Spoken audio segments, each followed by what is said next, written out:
Hitesh Idnani and Ashish Kapoor. Gentlemen, great having you with us on BioCell. Let me bring in our first caller. We have Anil Tandon with us. Anil, hi, good afternoon. Ask your question. Good afternoon. Actually, I have bought Alok Industries, 5,000 shares at the rate of 20. I just want to know what should I do. I can keep it for 2 to 3 months. I believe your query was around Zlearn? No, for Alok Industries and Zlearn both. Okay, so you want to ask about Alok Industries? Right.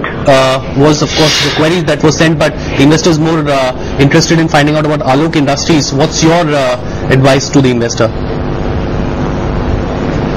Hi Ashu, Alok Industries has been pretty much range bound for the last 1.5 years. The bottom part of the range is around 16 and the top part of the range is around 28.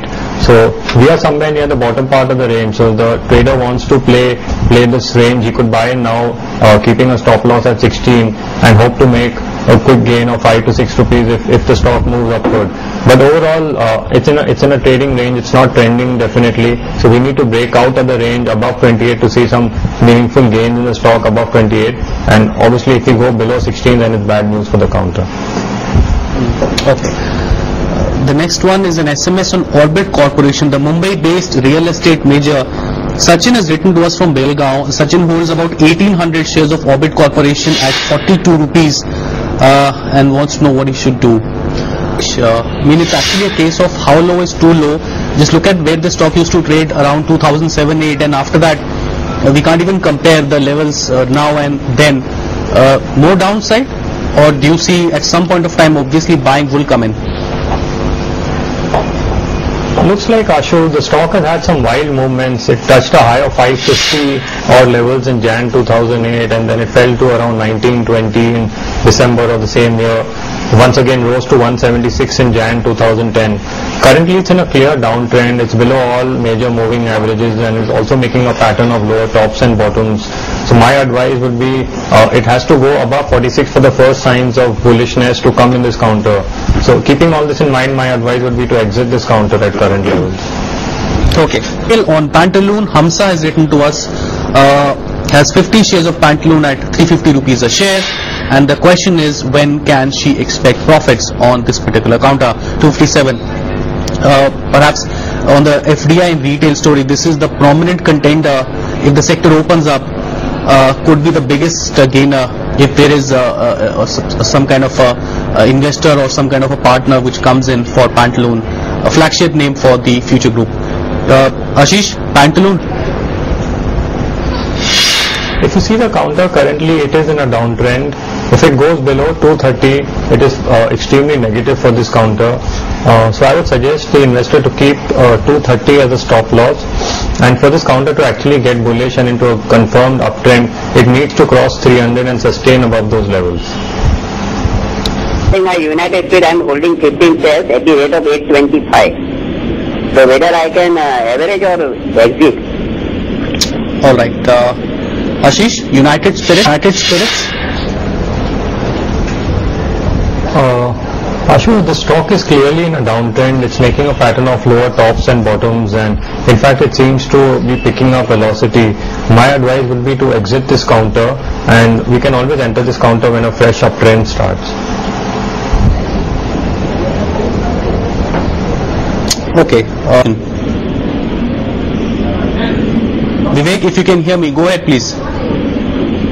Okay, we don't have Vivek with us, but I'm still going to take his query. Vivek has 24 shares of Reliance Power at 110. Hitesh, first to you. What to do with Reliance Power?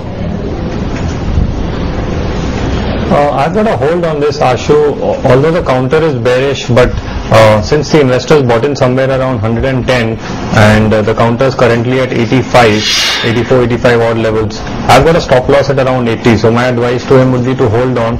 But if we go below 80, then obviously that's the point in time which I would advise him to exit this counter. 80 is incidentally the same level at which it found support in the October 2008 crash. That's why it's a very important support for this counter. Nitin Mohan is with us from Delhi. Nitin, good afternoon. Ask your question. Yeah, hi, good afternoon. I just want to know that I want to invest in Canara Bank, but I'm not sure because from the last few days market is keep moving up and down. So what is the exact point in investing in Canara Bank? What is the time period that I should be invested. I'm looking for 1 year period, so you can tell me the view I'm looking. Ashish, Canara Bank, are the technicals suggesting any pullback? The technicals, the charts currently show that this counter is clearly bearish. It hit a high of 850 in 2010 November, and currently it's around 450, 460 odd levels. So let it start showing some bullish signs. This would not be a good time to enter. And how do we know that the counters turn bullish?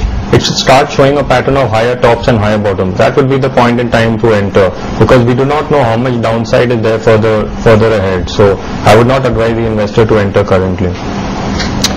Okay, Tejas? Well, we are strictly speaking in a bear market, so I would we are below the 200-day moving average. So I would personally advise investors to wait, let the market turn bullish before buying. But even in this market, if people are interested in buying, looking at some value picks and trending counters as well, I would advise on Bajaj Auto, which seems to be good at current levels. We could enter with a stop loss at 1500 and a target of around 1750. And Asian Paints is also looking particularly strong even in this market, currently trading around 33,075, 3,080 levels. We could enter with a stop loss of 2950 and a target of 3500. By way of disclosure, Trendtech Consultants, me or any of our clients could have holdings in any of the counters discussed today. Thank you.